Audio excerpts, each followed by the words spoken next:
Good morning everyone, I am Irshad sir. Physics solution इस channel के अंदर आपका स्वागत करता हूँ। बच्चों, हमने क्लास 12 का फर्स्ट चैप्टर स्टार्ट किया है, इलेक्ट्रिक चार्जेस एंड फील्ड, जिसका हम लेक्चर नंबर 2 स्टार्ट करने वाले हैं।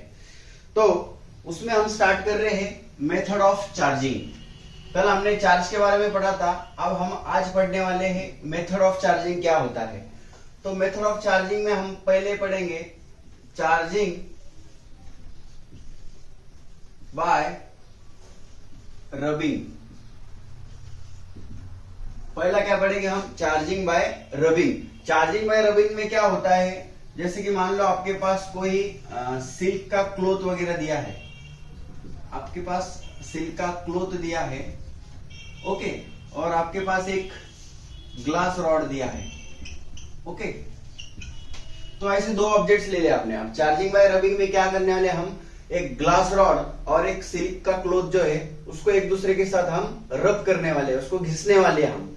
तो जैसे हम एक दूसरे के साथ इसको घिसेंगे तो ये ग्लास रॉड के ऊपर पॉजिटिव चार्ज आ जाएगा और इसके ऊपर आ जाएगा नेगेटिव चार्ज। तो ये हो गया हमारी मेथड ऑफ चार्जिंग में चार्जिंग बाय रबिंग। अभी क्या हुआ इसमें देखो, आपने ग्लास रॉड को और सिल्क क्लॉथ को एक दूसरे के साथ घिसा, तो यहाँ पे क्या हुआ, ग्लास रॉड के ऊपर पॉजिटिव चार्ज आया। अभी ग्लास रॉड के ऊपर पॉजिटिव चार्ज क्यों आया? क्योंकि ग्लास रॉड में के जो इलेक्ट्रॉन्स थे, इसमें के जो इलेक्ट्रॉन्स थे ये सिल्क के पास चले गए, इसमें के इलेक्ट्रॉन्स यहाँ पर चले गए, इलेक्ट्रॉन यहाँ से लूज हो गए। तो आपको पता है इलेक्ट्रॉन जब ट्रांसफर हो जाते हैं, लूज होते हैं, उसकी जगह पर कौन सा चार्ज फॉर्म होता है? Positive charge. तो इसके जो इलेक्ट्रॉन्स थे ये सिल्क को चले गए, मतलब इसके ऊपर कौन सा चार्ज आया? Positive charge. अब इसके इलेक्ट्रॉन किसको गए? सिल्क को गए, तो इसके ऊपर कौन सा चार्ज आया? Negative charge. तो इस मेथड को कहा जाता है charging by rubbing. Charging by rubbing में हम क्या करते हैं, दो ऑब्जेक्ट एक दूसरे के साथ रब करते हैं। तो उसमें क्या होता है, जैसा कि ग्लास रॉड का एग्जांपल बताया, इसमें के इलेक्ट्रॉन इधर चले गए, तो यहाँ पर कौन सा चार्ज फॉर्म हुआ? Positive charge.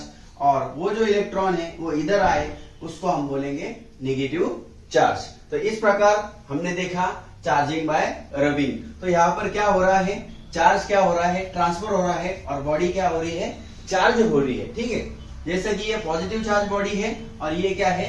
Negative charge body. तो चार्जिंग बाय रबिंग में आपको यही ध्यान में रखना है कि दो बॉडी एक दूसरे के साथ हमको घिसना है।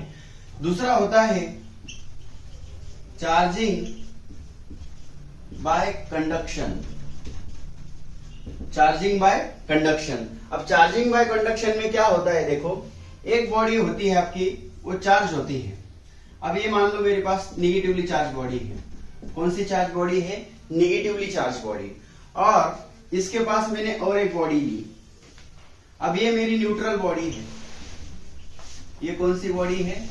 Neutral body. समझ में आ रहा है सबको? अब हम चार्जिंग बाय कंडक्शन देख रहे हैं। चार्जिंग बाय कंडक्शन मतलब क्या? आपको दो बॉडी एक दूसरे के कांटेक्ट में लाना है। दो बॉडी को एक दूसरे में क्या करना है? कांटेक्ट में लाना है। जैसे ये दो बॉडी है, इसको सिर्फ कांटेक्ट में लाना है। पहला हमने क्या देखा? Charging by rubbing. उसमें हमको ऐसा रबिंग करना है टू बॉडीज को, ये फर्स्ट वाला हो गया। अभी सेकेंड वाला, दो बॉडीज है, इसको हमको सिर्फ कांटेक्ट में लाना है, सिर्फ कांटेक्ट में लाना है। उसमें भी एक बॉडी आपकी क्या है? चार्ज है, और दूसरी बॉडी आपकी क्या है? न्यूट्रल है। ये आपको ध्यान देना है। तो इसमें क्या होगा आपका, जो चार्जिंग बाय कंडक्शन में क्या होगा फिर आपका, ये आपकी चार्ज बॉडी है और ये आपकी न्यूट्रल बॉडी। तो इसमें क्या होगा आपका, जो आपकी चार्ज बॉडी है उसका चार्ज किसको ट्रांसफर होने वाला है? आपके न्यूट्रल बॉडी को। मतलब आप जब क्या करते हैं, एक चार्ज बॉडी एक न्यूट्रल बॉडी के कांटेक्ट में लाते हैं, तब चार्ज बॉडी का चार्ज किसको ट्रांसफर होता है? न्यूट्रल बॉडी को।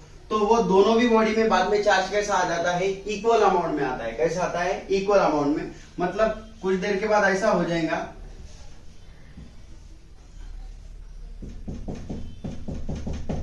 ऐसा हम कुछ कंसीडर कर सकते हैं। क्योंकि क्या हुआ, इसके ऊपर जो चार्ज था, आपने एक दूसरी बॉडी कांटेक्ट में ली। अब यहाँ पे न्यूट्रल बॉडी की वजह से क्या हुआ, ये चार्ज किसको ट्रांसफर हो गया? इस बॉडी को। क्योंकि यहाँ पर चार्ज बॉडी मतलब क्या थे? एक्सेस ऑफ इलेक्ट्रॉन थे, और इसके ऊपर नेट चार्ज क्या था?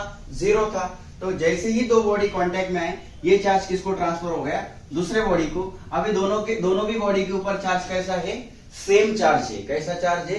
सेम चार्ज है। तो इस मेथड को बोला जाता है चार्जिंग बाय कंडक्शन। और तीसरा होता है चार्जिंग बाय इंडक्शन। अब चार्जिंग बाय इंडक्शन मतलब क्या?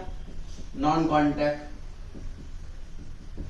इसमें भी क्या करने वाले आप, मान लो आपके पास एक बॉडी है, इसके ऊपर नेगेटिव चार्ज है। कौन सा चार्ज है? Negative charge. और अब एक दूसरी बॉडी है फिर से, जो कि हमारी कौन सी है? Neutral body. ये कंडक्शन की जैसा ही है लेकिन थोड़ा डिफरेंस है। ये चार्ज बॉडी और ये न्यूट्रल बॉडी। अब दोनों को एक दूसरे के पास लाना है। अभी रबिंग भी नहीं है और कांटेक्ट भी नहीं है, आपको जस्ट दोनों को पास लाना है। दोनों में कोई भी कांटेक्ट नहीं होना चाहिए। तो अब होता क्या है, ये न्यूट्रल बॉडी जो है इसमें दो टाइप के चार्ज है। ये एटम से बनी हुई है, इसमें पॉजिटिव चार्ज भी है और नेगेटिव चार्ज भी है। जैसे ही आप इसको पास लाते हैं, जैसे दोनों बॉडी को पास लाते हैं, इसमें कौन सा चार्ज था? नेगेटिव चार्ज था। तो ये बॉडी का जो इधर का फेस है, यहाँ पर आपका आता है पॉजिटिव चार्ज और यहाँ पे आता है आपका नेगेटिव चार्ज। तो इस प्रकार जो चार्जिंग होती है उसको हम चार्जिंग बाय इंडक्शन कहते हैं। आप ऐसे भी समझ सकते हैं, एक बॉडी है आपके पास, ये पॉजिटिव बॉडी है, पॉजिटिवली चार्ज बॉडी। अब आपने दूसरी बॉडी कांटेक्ट में लाई, अभी क्या होगा? इस फेस के ऊपर कौन सा चार्ज आएगा? Negative charge. और इस फेस के ऊपर कौन सा चार्ज आएगा? Positive charge. तो इसको हम क्या बोल सकते हैं? Charging by induction. इसमें हम बाद में क्या करते हैं, ये जो बॉडी है इसको हम क्या प्रोवाइड करते हैं? अर्थिंग प्रोवाइड करते हैं। क्या प्रोवाइड करते हैं? अर्थिंग। अब अर्थिंग मतलब क्या होता है? अर्थ। अभी अर्थ क्या है? अर्थ के पास क्या होते हैं? इलेक्ट्रॉन्स। अर्थ के पास ओशियन ऑफ इलेक्ट्रॉन्स होते हैं, मतलब बहुत सारे इलेक्ट्रॉन्स होते हैं। तो इसके पास इतने इलेक्ट्रॉन्स है, तो ये पॉजिटिव चार्ज किधर जाता है? फिर इस इलेक्ट्रॉन के पास जाता है। ये सारा पॉजिटिव चार्ज किधर चले जाता है? इलेक्ट्रॉन के पास चला जाता है, अर्थ के पास चला जाता है। अब इस बॉडी के ऊपर कौन सा चार्ज बचा? सिर्फ इस बॉडी के ऊपर कौन सा चार्ज बचा? सिर्फ नेगेटिव चार्ज। तो ये जो बचा वाला नेगेटिव चार्ज है ये पूरी बॉडी पर यूनिफॉर्मली क्या हो जाता है? डिस्ट्रीब्यूट हो जाता है। तो इस प्रकार हमें इस मेथड को क्या कहते हैं? Charging by induction. तो ये था चार्जिंग बाय इंडक्शन, ये था कंडक्शन और ये था रबिंग। एक थ्योरेटिकल टॉपिक है, इसके ऊपर ज्यादा डिफिकल्ट क्वेश्चन आएंगे नहीं। थ्योरेटिकल पॉइंट है, उसको एक बार पढ़ेंगे तो आपको आ जाएगा। तो चार्जिंग हमारा हो गया। अब हम पढ़ने वाले हैं कूलम्स लॉ, जो कि इस चैप्टर का सबसे इंपॉर्टेंट टॉपिक है। ठीक है,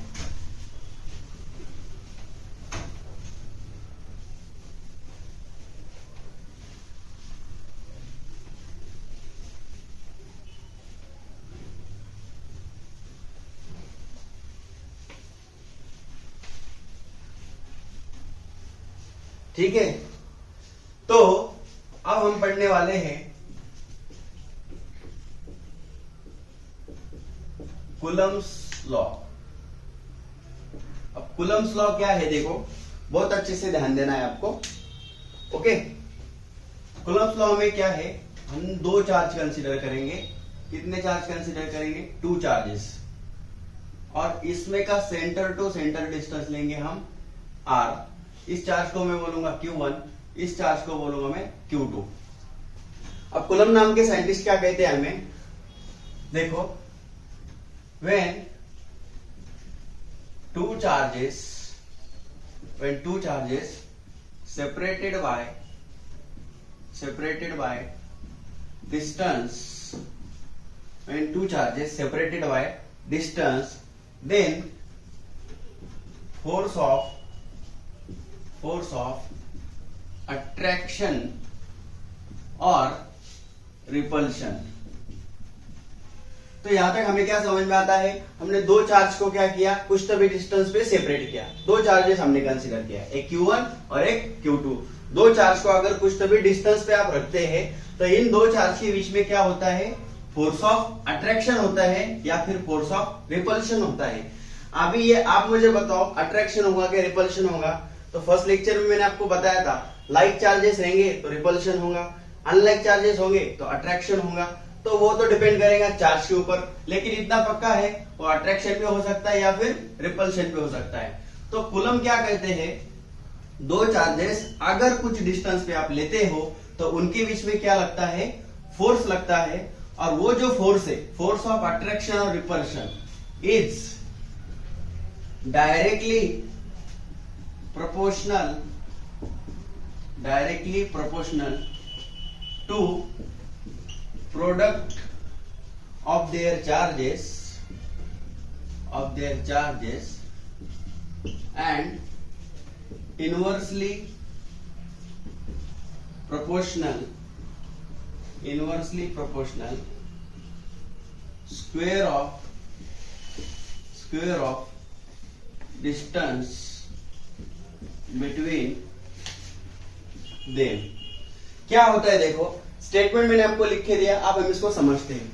हमारे पास दो चार्जेस है, एक Q1 है और एक Q2 है। अब अगर दोनों चार्ज अगर डिफरेंट है, एक प्लस है एक माइनस है, तो इनके बीच में अट्रैक्शन होगा, और अगर दोनों भी सेम चार्जेस, इनके बीच में रिपल्शन होगा। ठीक है, तो मान लो इनके बीच में क्या हो रहा है, रिपल्शन हो रहा है, मतलब सेम चार्जेस ही है। कैसे चार्जेस है, सेम चार्जेस, तो इनके बीच में क्या हो रहा है, रिपल्शन हो रहा है। तो वो जो फोर्स ऑफ रिपल्शन है वो डायरेक्टली प्रोपोर्शनल है प्रोडक्ट ऑफ देयर चार्जेस, मतलब जो फोर्स है वो डायरेक्टली प्रोपोर्शनल है टू चार्जेस के प्रोडक्ट को, मतलब Q1 Q2 के प्रोडक्ट को वो फोर्स कैसा है, डायरेक्टली प्रोपोर्शनल।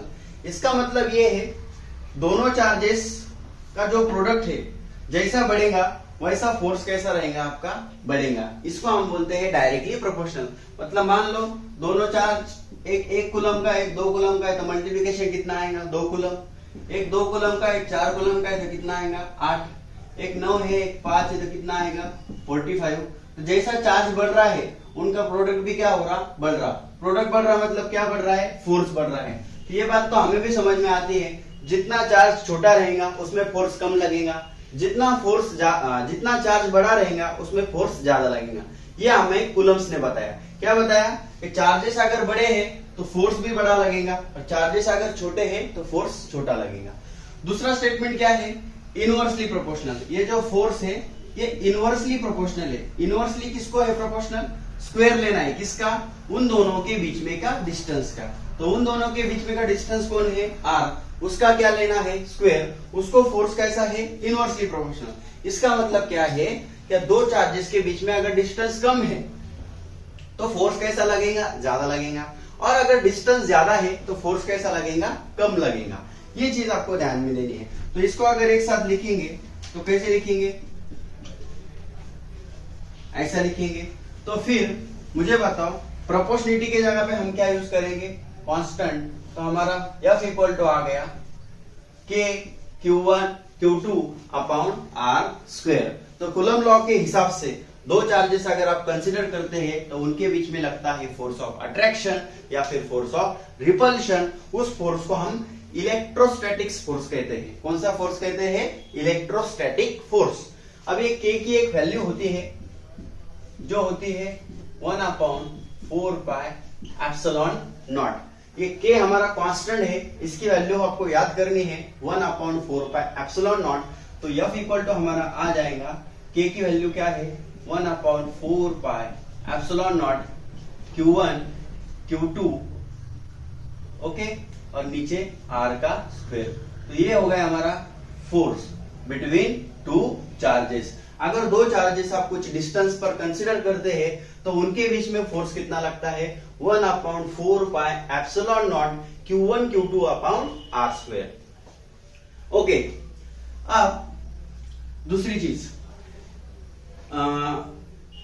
यहां पर मुझे बताओ, वेक्टर का फॉर्मूला मैंने आपको बताया था क्या होता है, मैग्नीट्यूड और क्या होता है, डायरेक्शन। कोई भी वेक्टर ले लो उसके पास क्या होता है, मैग्नीट्यूड होता है और क्या होता है, डायरेक्शन। अब हमारा जो फोर्स है, दो चार्जेस के बीच में जो फोर्स है ये एक वेक्टर क्वांटिटी है, तो इसके पास मैग्नीट्यूड भी होना चाहिए और डायरेक्शन भी होनी चाहिए। तो ये जो फॉर्मूला प्रूफ किया ये हमने मैग्नीट्यूड निकाला। अब हमें क्या निकालनी है, डायरेक्शन। तो हम कंसीडर करेंगे इस केस को। अब ये फर्स्ट चार्ज है तो इसके ऊपर जो फोर्स लगेगा वो F1 लगेगा, और वो कौन लगाएगा, सेकेंड चार्ज। तो उसको मैं लिखूंगा F12। तो F12 मतलब क्या, force on charge 1 due to charge second. इसका मतलब क्या है, force on first charge due to second charge. First charge के ऊपर फोर्स कौन लगा रहा, सेकेंड चार्ज। और इसका मतलब क्या है, force on charge second due to कौन लगा रहा, चार्ज फर्स्ट। सेकेंड चार्ज के ऊपर कौन फोर्स लगा रहा, फर्स्ट वाला चार्ज। मतलब ये जो चार्ज है इसके ऊपर कितना फोर्स लगेगा, F2, लेकिन कौन लगाएगा, फर्स्ट चार्ज। तो ऐसा हमें लिखना है। अब मुझे बताओ, ये हो गए हमारे दोनों चार्जेस के ऊपर के फोर्स। अब मुझे बताओ, आपको इसको वेक्टर फॉर्म में लिखना है तो कैसे लिखेंगे। तो हमें वेक्टर फॉर्म के लिए क्या क्या चाहिए, मैग्नीट्यूड चाहिए और डायरेक्शन चाहिए। तो मैग्नीट्यूड तो हमारे पास है, कितना है, 1/4 pi epsilon not Q1 Q2 upon r²। अब हमें डायरेक्शन लेनी है। तो डायरेक्शन मतलब क्या होता है, यूनिट वेक्टर रहता है। तो यूनिट वेक्टर हम लेते हैं r12। तो r12 मतलब क्या, unit vector in the direction of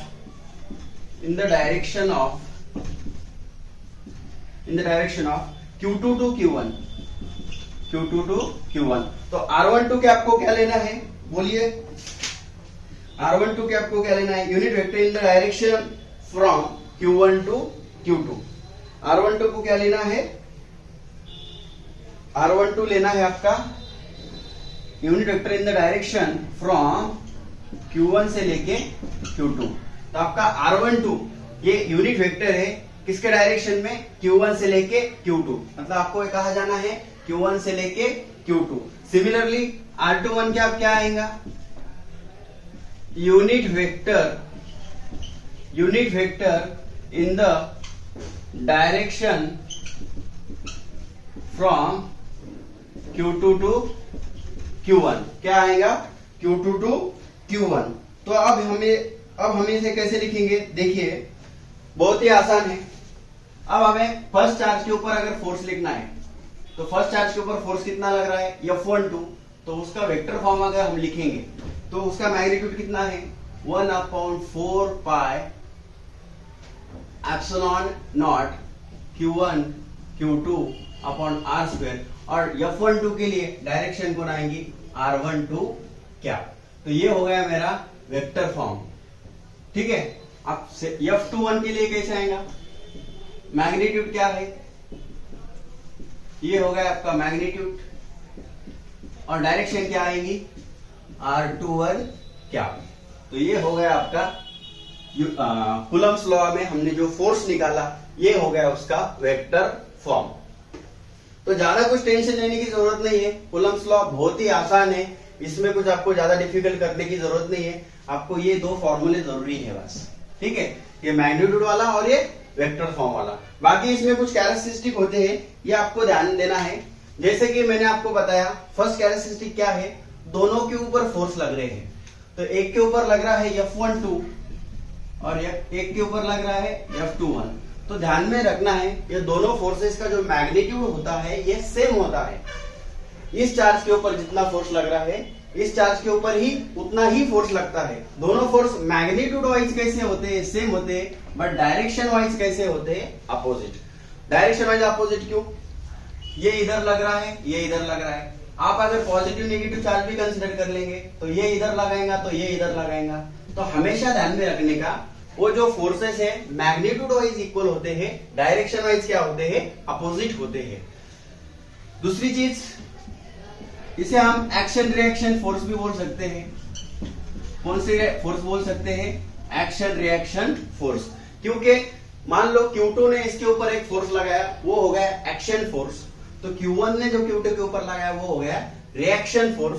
तो एक्शन रिएक्शन फोर्स मतलब क्या, फिर ये है हमारा न्यूटन का थर्ड लॉ। मतलब ये न्यूटन के थर्ड लॉ को क्या कर रहे हैं, फॉलो कर रहे हैं। उसके बाद और ये क्या फॉलो कर रहे हैं, हमारा ये जो फॉर्मूला है फोर्स डिस्टेंस के स्क्वायर को कैसा है, इनवर्सली प्रोपोर्शनल। सो हम ऐसा भी बोल सकते हैं, it follows inverse square law. क्या फॉलो कर रहा है, इनवर्स स्क्वायर लॉ। बाद में हम ऐसा भी बोल सकते हैं, हमारे पास ग्रेविटेशनल फोर्स का फॉर्मूला था Fg equal to G m1 m2 upon r²। तो ग्रेविटेशनल फोर्स भी क्या फॉलो कर रहा था, इनवर्स स्क्वायर लॉ। तो इसकी सिमिलरिटी किसके साथ हो गई, ग्रेविटेशनल फोर्स के साथ। तो it is very similar to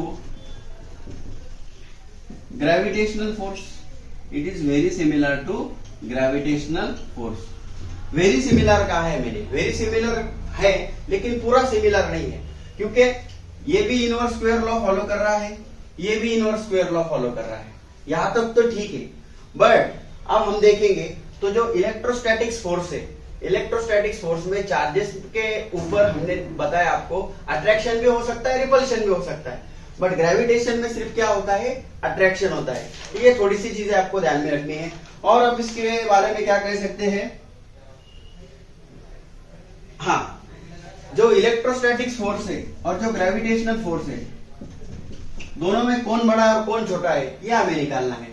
तो इलेक्ट्रोस्टैटिक्स फोर्स ग्रेविटेशनल फोर्स से बहुत ही ज्यादा होता है, ये आपको ध्यान देना है। क्यों, क्योंकि अभी देखो ये जो ग्रेविटेशनल कांस्टेंट है इसकी वैल्यू होती है 6.67 इंटू 10⁻11 न्यूटन मीटर स्क्वायर पर केजी स्क्वायर।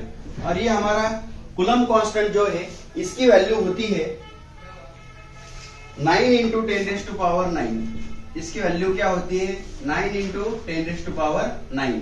तो आप मुझे बताओ G की वैल्यू देखो, पावर कितना है, -11। यहाँ पे K की वैल्यू क्या है, +9। तो इसकी वैल्यू ज्यादा है, मतलब हमारा इलेक्ट्रोस्टैटिक्स फोर्स भी कैसा है, ज्यादा है। तो इलेक्ट्रोस्टैटिक्स फोर्स ग्रेविटेशनल फोर्स से बहुत ही ज्यादा होता है। तो बाकी तो ऑलमोस्ट चीजें मैंने आपको बता दी, ये स्टेटमेंट में रफ कर रहा हूं। एक 2 मिनट आपको लास्ट ध्यान देना है। तो हमारा F इक्वल टू फॉर्मूला क्या आया था, K Q1 Q2 upon R square. यहां से हम K इक्वल टू लिख सकते हैं F, R स्क्वायर ऊपर गया और Q1 Q2 नीचे आया। तो K का हम यूनिट तैयार करेंगे, तो फोर्स का यूनिट होता है न्यूटन, R का यूनिट होता है मीटर, उसका स्क्वायर। चार्ज के यूनिट कूलम होता है, 2 चार्जेस है इसलिए कूलम स्क्वायर, इसलिए कांस्टेंट का यूनिट आ गया न्यूटन मीटर स्क्वायर पर कूलम स्क्वायर, जो यहाँ पे आपने लिखा है। तो कहां से आया, तो इस तरह से आया है। बाकी फिर हमने देखा K की वैल्यू हमारे पास क्या है, 1/4πε0, जो कि इक्वल टू होता है 9 इंटू 10⁻9 न्यूटन मीटर स्क्वायर पर कूलम स्क्वायर। तो ये भी इसके बारे में छोटी सी बेसिक चीजें मैंने आपको बताई है। बाकी भी इसके बारे में स्टडी करने जैसा बहुत है, लेकिन जब हम एमसीक्यूज लेंगे तब इसके ऊपर के एग्जाम्पल जो रहेंगे वो भी मैं आपको सॉल्व करके देने वाला हूँ। मैंने आपको बताया है हम कैसा चलने वाले हैं, 11th की क्लास में मैंने बताया है, आपके क्लास में भी बताता हूँ। हम पहले चैप्टर की पूरी थ्योरी पढ़ने वाले हैं। जब तक आप क्या करेंगे, आपके नोट्स में की एमसीक्यूज आप क्या कर सकते हैं, सॉल्व कर सकते हैं। जैसा ही चैप्टर फिनिश होता है उसके लास्ट में 50 to 100 एमसीक्यूज में मैं आपको सॉल्व करके देने वाला हूं, इसलिए आपको बिल्कुल भी टेंशन लेने की जरूरत नहीं है। अब अगर आप मेरे चैनल पे नए हैं, अपने चैनल पे अगर आप नए हैं, तो मैं आपको बता दो, हम 11-12 का दोनों भी सिलेबस पढ़ा रहे हैं। आप एक बार चैनल को सब्सक्राइब कर दो, मतलब आपको पूरा प्लेलिस्ट वहां पे आ जाएगा और आपको अच्छे से समझ में आएगा। तो आपको अगर पढ़ाई हुआ समझ में आ रहा है तो बिल्कुल अपने चैनल को शेयर करिए, लाइक करें और सब्सक्राइब करें। Thank you.